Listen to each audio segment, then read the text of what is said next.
Insightful podcasts by informative hosts.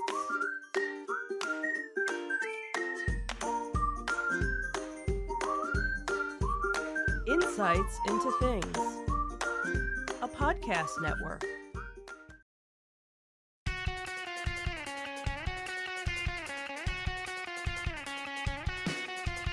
Welcome to Insights into Entertainment, a podcast series taking a deeper look into entertainment and media.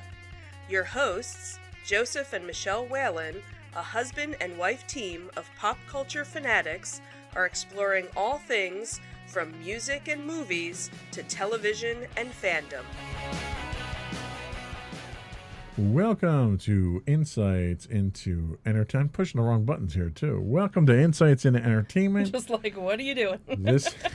This is Redo. Screwed Up episodes 116. Slave One is no more. So much for dry rehearsals, you know? Yeah, right? I'm your host, Joseph Whalen, and my charming, eloquent, and fortunately tolerant co-host, Michelle Whalen. Hi, everyone. How you doing today, sweetheart? Is the week over yet? See, what happened was we didn't have any bloopers on Insights into Teens, so I had to come up with something for the blooper there reel you this go. week. Is that what it was? That's what it is. Okay, sure. Hot enough for you?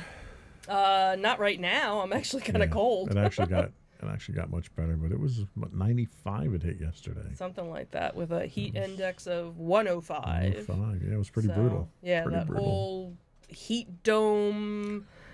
You know, we weren't as bad as, some of the other places that were in the hundreds. Yeah. But Well, still. I saw, was it Portland or Seattle? Got up to like 115. Yeah, like insane. So Israel has the Iron Dome, we have the Heat Dome. Right.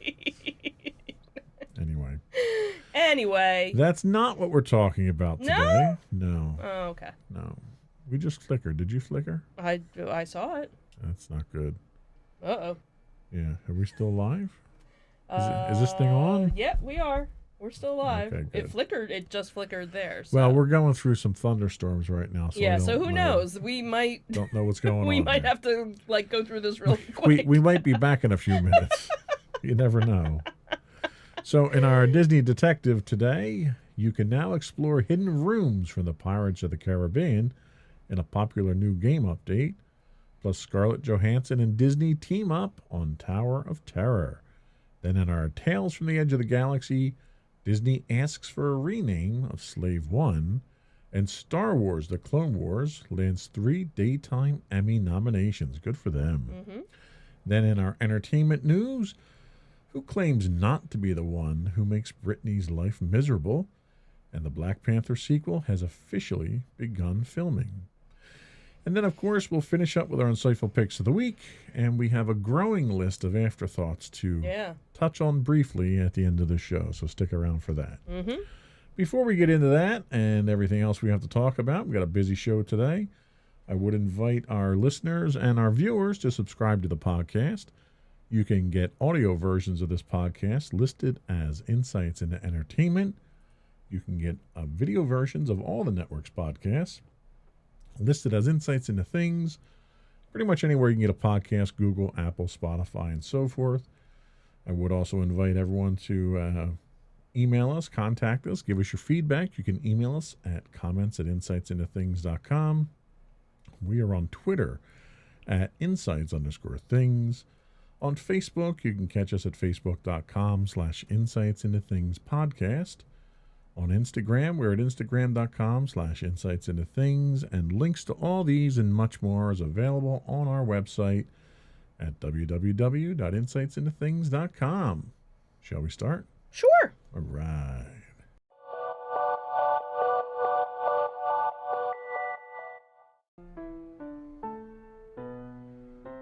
Go for Disney Detective.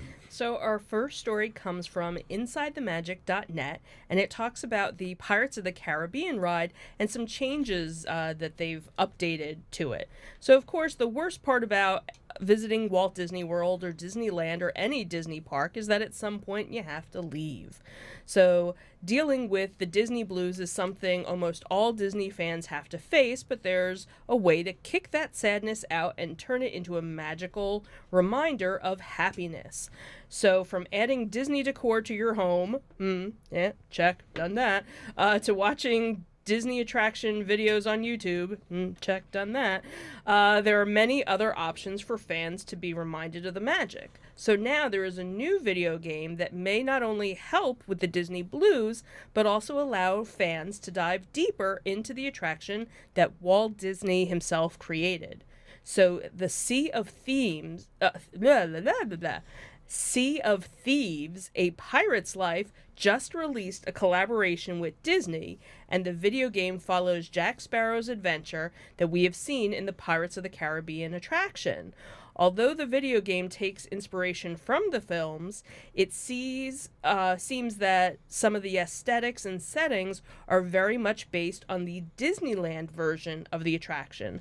So players not only feel like they are in the ride while playing, but they're able to explore rooms and scenes that typically a guest would not be able to get to from their boat. So on the Disney Parks blog, they had noted that if you think riding the Pirates of the Caribbean attraction immerses you into Jack Sparrow's world, this game brings you to a whole new level. It showcases several iconic scenes from the original 1967 Pirates of the Caribbean attraction, like the treasure room, the ship battle, and the jail scene featuring the dog holding the keys.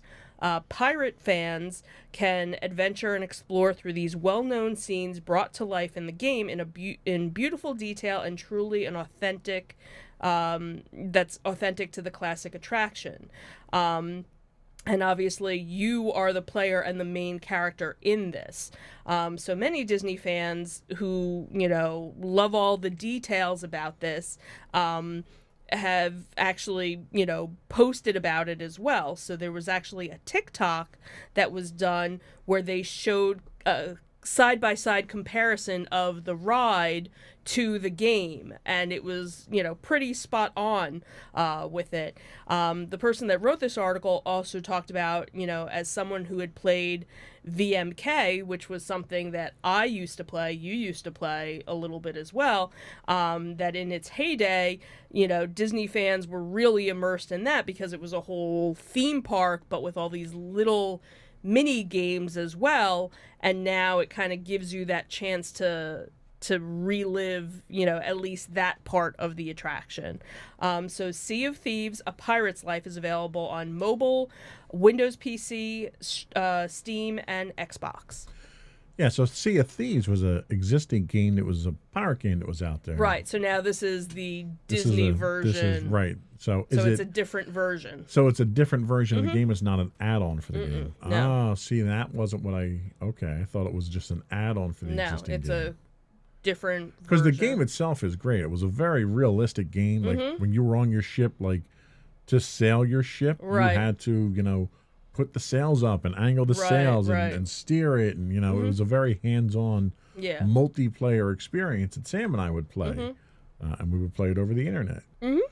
So some of the graphics were always kind of cartoony with it. Right. And that's what this kind of looked like, too, because I watched the trailer for it. And so that's kind of cool. And, I think we both kind of miss VMK. Very much so. The Pirates of the Caribbean was my favorite part of it. Which was it was so cool sailing around and and trying to blow up the other ships. It was really fun. So it was kind of sad to see it go. But Haunted Mansion was my favorite, but that's not really surprising. Well, and Disney has this habit of coming out with this popular interactive game experience and then pulling the plug on it. They did the same thing with the Infinities. Right. We went out and we bought all the Infinities figures. In fact, I have all the Star Wars ones sitting downstairs on top of the TV. Right. And you got so invested in it, and then all of a sudden they pulled the plug for no good reason. It wasn't a lack of sales or anything. Right, yeah. So hopefully they're not going to do the same thing with this. Yeah, well, you have to buy the game, so, Well, Yeah, you had to buy the other stuff too. Right, but the game's not. Once you physically have the game, you can still play it. Well, there's an online element to it though, right? Maybe. Because the Sea of Thieves itself is an online interactive element to okay. it. You So can play it maybe offline too. Right. I So gotcha. I don't want to see him pull the plug on like the I interactive see what side you of mean. things. So I'm so not, hip with all that stuff. you're not the gamer side of the entertainment. All the games that I podcast. play are on my phone, and That way you don't get motion sick. that's exactly why The I do smaller it. the screen, the better you are. I can't handle those. So tell us about Scarlett Johansson's next So project. now it seems that Scarlett Johansson and Disney are teaming up to redo or come out with a new version of a Tower of Terror ride, or movie based on the ride. So Scarlett Johansson, obviously she is well known in the Disney Marvel universe as Black Widow, who actually has a movie coming out within the next 2 weeks, I believe. It seems that she is attached to produce the Tower of Terror, the Tower of Terror movie, which the report came from the Hollywood Reporter. So it seems Toy Story 4 director Josh Cooley is penning the script for the project, which is based on the classic Disney theme park ride.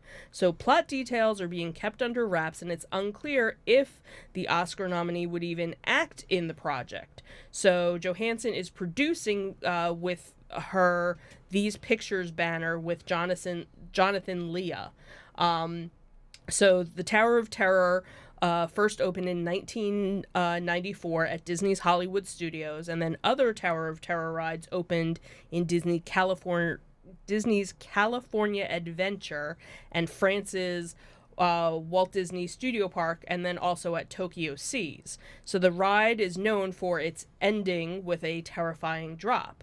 Now, for some of you that might remember, there was a TV movie that actually came out in 1997 that starred Steve Guttenberg as a reporter investigating the cases of a 1930s hotel where people mysteriously disappeared, and Kristen Dunst was actually playing his niece in. I remember that movie. I actually enjoyed that one because that was the only way I was gonna ever enjoy the ride, because there was no way I was ever gonna go on this. So obviously Disney has found past success with films based on rides, such as Pirates of the Caribbean, which has spawned 5 films. So the Tower of Terror And development probably shouldn't have. Well, some of them were better than others. Tower of Terror development comes as Disney prepares to unleash another ride feature. So Jungle Cruise, which we've talked about before, that will be opening up the end of this month, starring Dwayne Johnson and Emily Blunt. And we won't talk about the Haunted Mansion one or the Country Bears one. We'll only talk about Pirates because that was the only one that overall $4.5 billion combined. So Well, I think it's interesting that she's going to be producing it, and they haven't announced whether or not she's going to be partaking in it. I have a feeling she probably won't star in it. I'm curious why she would be producing it though. Like, Well, what, it's her company, so I don't know. yeah, but It's- like, what interest does she have in that particular? There has to be some tie-in. something. You're probably gonna see some kind of tie-in that is coming Maybe. out of it. Black Widow went to the park and got caught on the ride or something. Or maybe this is her way of turning Tower of Terror into a Black Widow ride, like They Guardians did of with the Galaxy Guardians of got. the Oh, okay. So maybe, that's a possibility. You never know. You never know. So that was all we had for our Disney Detective. We'll be right back with our Tales from the Edge of the Galaxy.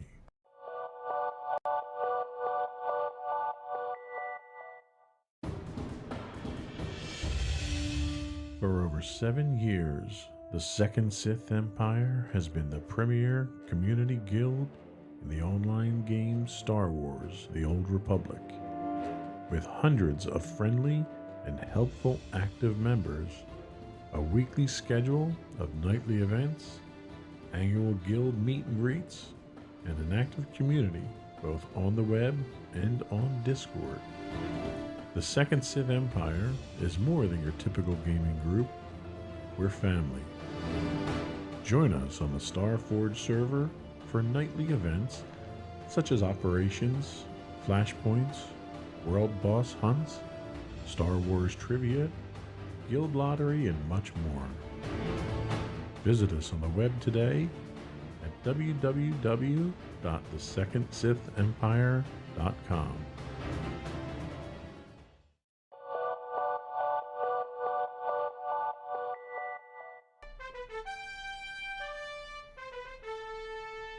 Go for tales from the edge of the galaxy. So our first story comes from JediNews.com, and it seems that Slave One is no more. Long live Boba Fett's starship. So with the release of Boba Fett's Boba Fett. He's having a fit over it. He's so mad. Iconic ship in the latest Lego incarnation, you will notice that the name Slave One has been dropped in favor of Boba Fett's starship, as directed by Disney, it seems.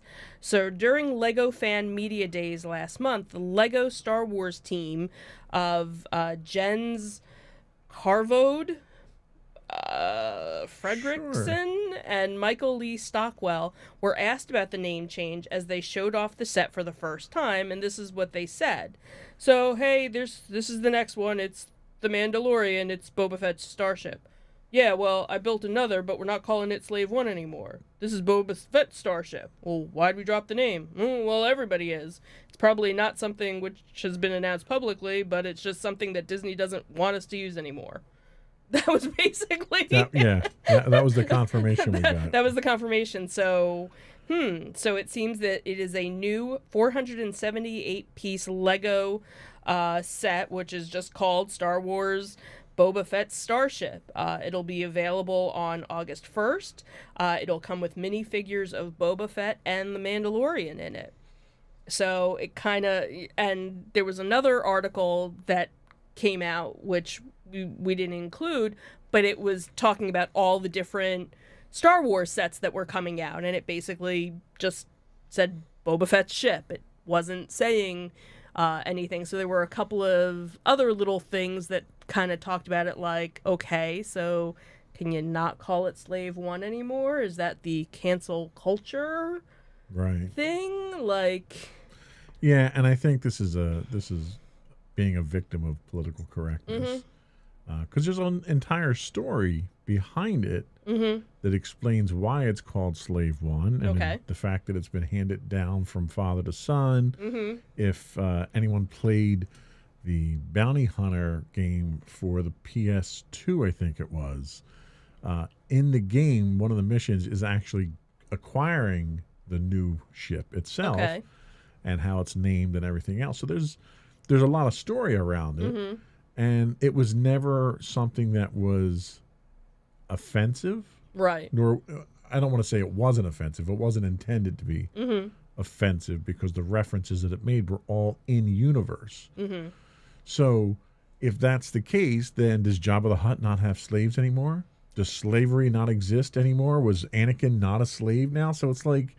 Slave Leia. Right. You can't go back what do you call her now? Right. You can't go back and scrub Star Wars because a few people might be offended by it. Any more than you can go back and scrub history and say that slavery didn't exist. You can't use the word slave anymore. Right. It's like you can't do that because then you water down your history and you lose the significance of it. Right. If anything, you take an opportunity like this to maybe educate people on the right and wrong surrounding the term. Or maybe have Boba Fett rename his ship. Or you do that in the series. The series that, that's coming up. He decides, you know what, I'm no longer a slave to whoever. Right. I'm not a slave to the Empire anymore. Right. So I'm gonna... It's Liberation 1 now or something, I don't know. Baby Yoda 1. But, my point is that there's a way to do it right, and then there's a way to make an obvious choice but not address the elephant in the room. Right. And that's the course Disney's going here, and that's the wrong way to do it. Because there's an educational opportunity here that they could take advantage of. Anyway, just my 2 cents. Okay. Not going to rant on that one. Okay. I'll rant on the next one. No, I'm just kidding. I was going to say the next one wasn't a bad one. Tell us about the next one. So our next story comes from StarWarsNewsNet.com, and it seems that the National Academy of Television Arts and Sciences announced the nominees for the 48th Annual Daytime Emmy Awards Children's and Animation and Lifestyle categories. Say that 5 times fast, which will be celebrated in 2 live-streamed events on July 17th and 18th. And it seems that the Clone Wars was nominated for 3 different categories. So the categories hit on 3 different targets: Outstanding Writing Team for a Daytime Animated Program, Outstanding Music Direction and Composition for a Preschool, Children's, or Animated Program, and Outstanding Sound Mixing and Sound Editing for a Daytime Animated Program. Whew! That was a whole lot. And now you know why they do this offline. Right, exactly. So obviously I didn't watch this last season of Clone Wars, but you did, and you seem to be a fan of it. You thought it was well done for coming back into the story. What was nice about this as well was that Star Wars official social media accounts also celebrated the news with tweaked versions of the main season 6 poster, basically congratulating the different nominations that they had received. Yeah, I mean, the series itself was actually very well done. I get a kick out of the fact that they associate the awards with preschool shows because Clone Wars is not a preschool show. The only criticism I think I had about some of it was they had introduced some fluff episodes in there that did nothing for the overarching storyline. Okay. And they mercilessly used the plot line on a couple of the episodes to launch Bad Batch. Like literally, it was completely disjointed from the rest of the seasonal arc, just so they could introduce these guys and give them their own show. Okay. But as with anything that Dave Filoni does, it was fantastically written. The animation has gotten progressively better, and it was a perfect cap for the other season, for the entire series. So right. Definitely deserving. I hope they pick up a couple of these. So. That was all we had for our Tales from the Edge of the Galaxy. We're going to take our last break, and we'll be back with our entertainment news.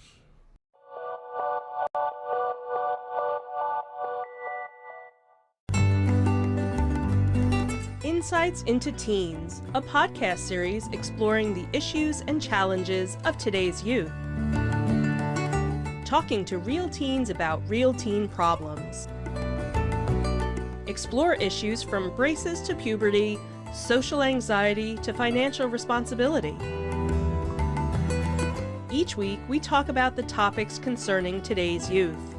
We look at how the issues affect teens, how to cope with these issues, and how parents, friends, and loved ones can help teens handle these challenges. Check out our video episodes on youtube.com/insightsintothings. Catch our audio versions on podcast.insightsintoteens.com or on the web at insightsintothings.com.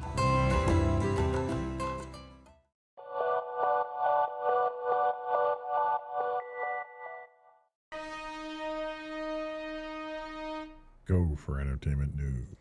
Sir, our first story actually comes from TMZ. I'm so surprised at you. Sometimes you can go with the rag. It's okay.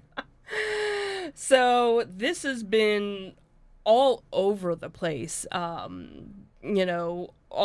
of the different news outlets have been talking about poor Britney Spears and the conservatorship and everything and the legal battle that's basically going on between her family, her dad really, who's the primary of this conservatorship, and do they even need it anymore, and various different celebrities are coming out. It actually, I think, started last month, the month before, where where it was the hashtag Free Britney when I guess news of the conservatorship was kind of coming to light, and there were all these court cases, where she's basically trying to get the court to overturn everything. So now her dad has basically fired back at Britney's allegations that he's taken away her freedom, even the right to marry, and he says that actually falls on his successor, that he, isn't really in charge anymore. I guess it's kind of more in name only, or, hey, not really in name only, but, hey, you're giving me all the money, really. And it seems that her dad had filed legal documents claiming that he has not had any involvement in her personal conservatorship, meaning making decisions on behalf of her for nearly 2 years. He says that he hasn't even spoken to her, that he's been cut off from communicating with her. He then also lays blame with the restrictive rules that are in place by the current personal conservator, who is Jamie Montgomery. He says that Britney's lawyer also filed documents to appoint Montgomery, and he claimed that at the time Britney did not have the mental capacity to make decisions about her medical treatment, and therefore it was left to the conservator of her person, who is now Jody Montgomery. So basically he's saying, that the court never found that she was unable to consent to medical treatment, and the court never made such an order. And it's just like this whole back and forth, really. Like, I kind of feel bad for, everybody involved. She's basically saying that she has, no reproductive rights, that, that's basically being handled by this. She can't get married, she can't have kids, and it's just, like we were talking, before this, like, yeah, she went through a phase where she was a little out there, and this was kind of put into place to help with things. But, at this point, let her live her life. It's not like she's a little kid. Her children are older. She's been doing well for the most part. Obviously, she even posted, on social media that I might seem like things are okay, but sometimes things aren't. Everybody has bad days, but I don't want to keep lying and, everybody thinking, oh, everything's all hunky-dory, when it's not, because she just doesn't feel like she has control of her own life at this point. So yeah, it's one of those things where the conservatorship, when it came in at the point in her life that she was at, probably saved her life. I agree, yeah. Probably a few times. I mean, I think she was going down a path where she would have been the next celebrity that OD'd or, whatever it was. But there comes a point where you have to assume personal responsibility, and I think the courts are kind of overstepping their bounds here by allowing this to continue. And in the process, you've got her father, for instance, is drawing a $100,000 salary off of his daughter to handle what he's handling for her. Right. At that point in time, does he really have her best interest or his best interest at heart? Yeah. The courts need to kind of step in here and be the mature adult here. They need to be the ones that go in and say, look, this is her life at this point in time.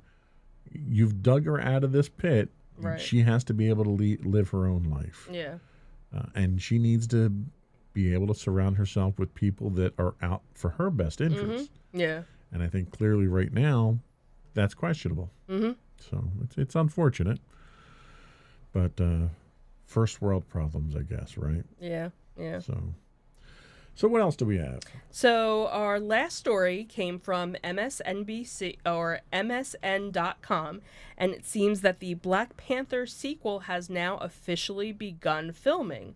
So fans have been waiting for a follow-up to Black Panther ever since the film came out in 2018.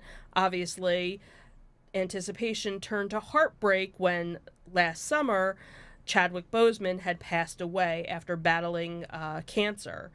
His loss obviously sent shockwaves to fans, fellow actors, and the entertainment industry as a whole. So on top of that, it was, what were they going to do with the film? There was so much speculation going back and forth. Would they recast the role? Would they digitally replicate him?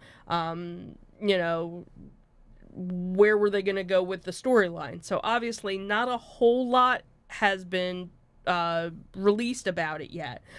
So what we do know is that the role has not been recast. There won't be any digital replication.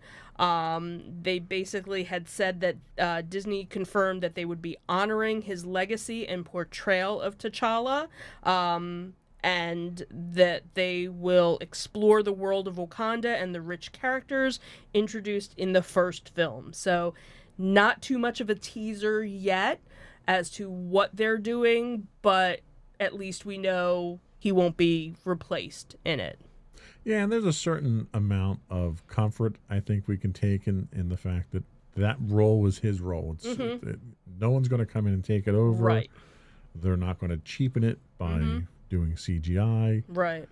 And I would be willing to bet that they're probably going to have a tribute in the film. I could totally see and that. They're going to end the character in the film itself so that they can move the story forward. And it's going to be a tearjerker. Oh, absolutely. You know you're going to be bawling your eyes out. Absolutely. And, justifiably so. It was a very sad chapter in Marvel Cinematic Universe.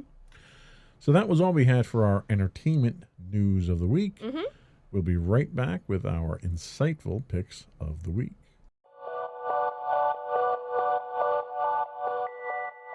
Go for your insightful pick. So my insightful pick of the week is a documentary that is on Netflix called This Is Pop.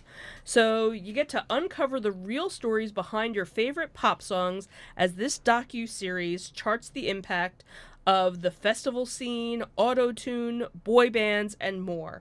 This was a really interesting variety of a show. It wasn't really, one genre. It was basically all pop and what made pop music. And each episode is done a little differently, so it's not like the same formula. So it's a little bit different format. It's a different host that they have that narrates it and does it.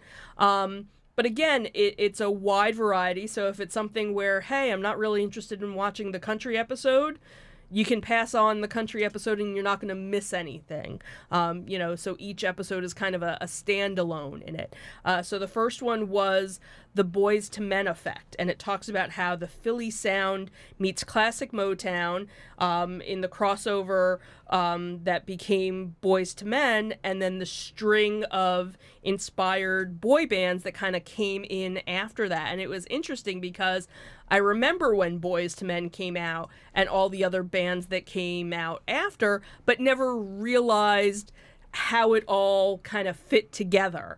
And then how kind of Boyz II Men got lost in the shuffle when all these other groups kind of came to light, never really had the same success, but kind of pushed Boyz II Men, out of the way. And now all of those groups are all having success again as they come together all in like the same concert. They're doing these concerts all together. Then one of the other episodes was talking about auto-tune and how auto-tune was trying to enhance the music industry and how it kind of actually helped destroy some of the music industry with some groups that I didn't even, know of, because it was more of like the rappers and things like that. But it was interesting, again, to hear these backstories. The one really interesting episode was the Stockholm Syndrome, and it talked about how Sweden had become music's stealth superpower. And basically, not only was it with ABBA, but Ace of Base and music and songwriter Max Martin, who you might not know the name, but you definitely, anybody that listens to any music from the 80s, 90s, or even now has heard a song that he's, written or produced. And then, of course, they had the country episode, which country's not my cup of tea, but it was still an interesting, episode to watch. They also went across the pond and did an episode about Britpop and how, there was this rivalry with these two bands that, I just kind of knew the songs. I didn't know all this backstory because all of it was happening over in Britain.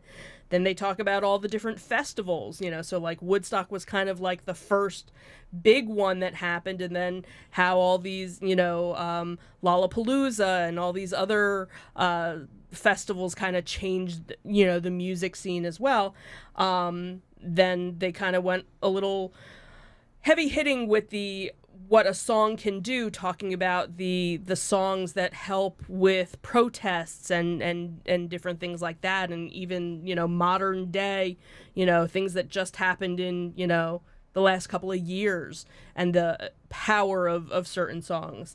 And then the final episode, which was kind of interesting, was the Brill Building, which this famous building in New York that was kind of like the powerhouse of all the songs from, the late 50s, 60s, and 70s, where it was just basically almost like a warehouse of writers coming out with all these, pop songs, and kind of, the history behind that and where it came from. So really a very cool, if you're into music at all, and again, any genre, just fascinating. And they have, interviews with performers and writers and, people from behind the scenes that, never get in front of the camera to hear, their story of how they came to be. So really, really interesting. Cool pick. Thank you.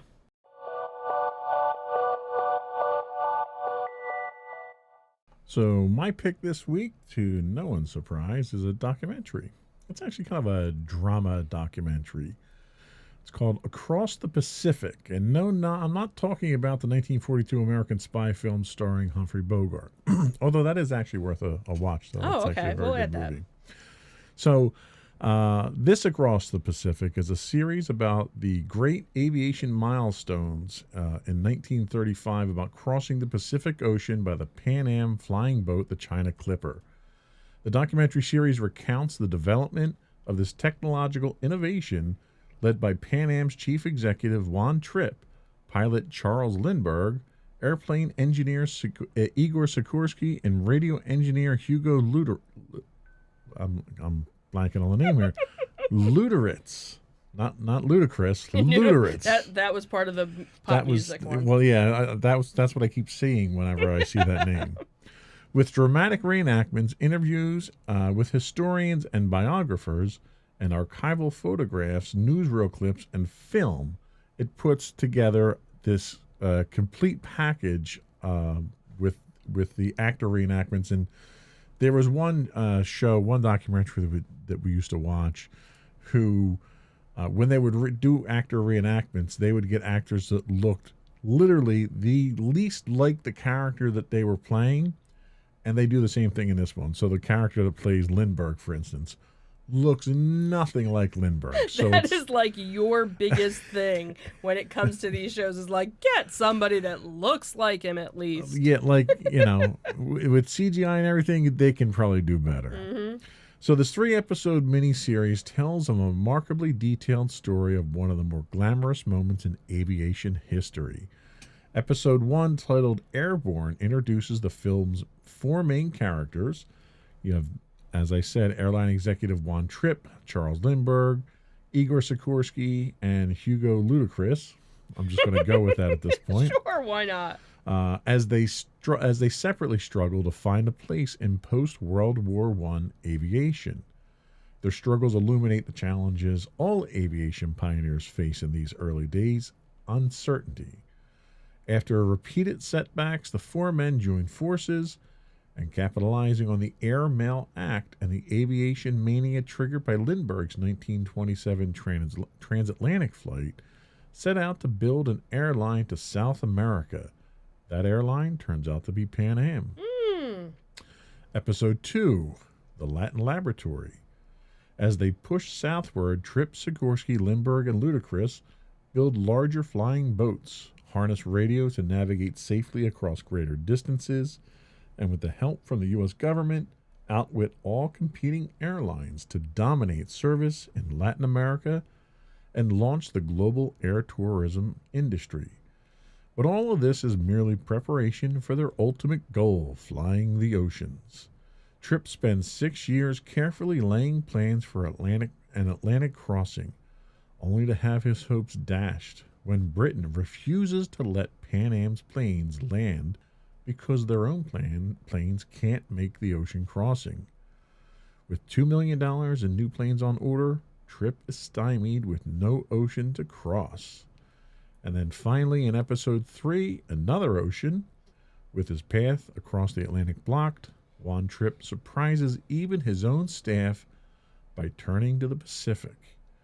Now you have to understand that traveling across the Atlantic and the Pacific are two very different things because of the distances involved.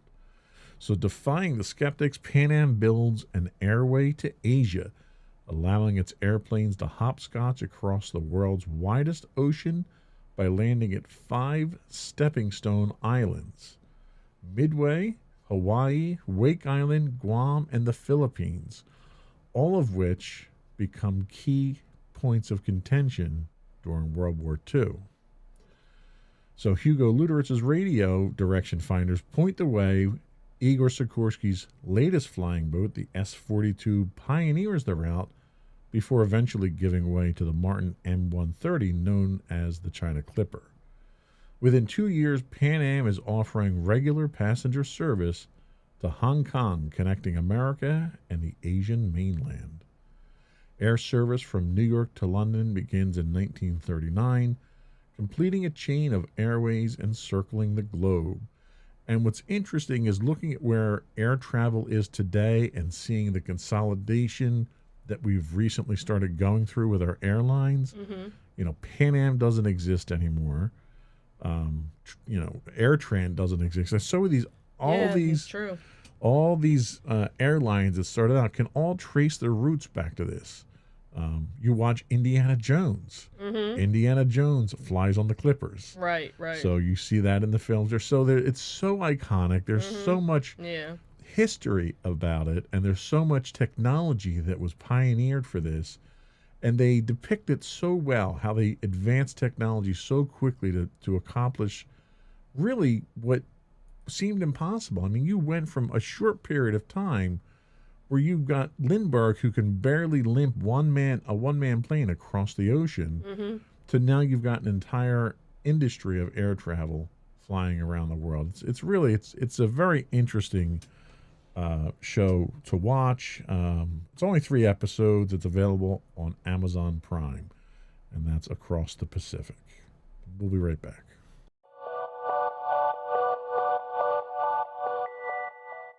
So we did have some afterthoughts. Sure. We had a lot of them, so we got to get through them real quick, right? Sure. So first coming up, July 17th and 18th at one of our favorite locations is... ZoloCon.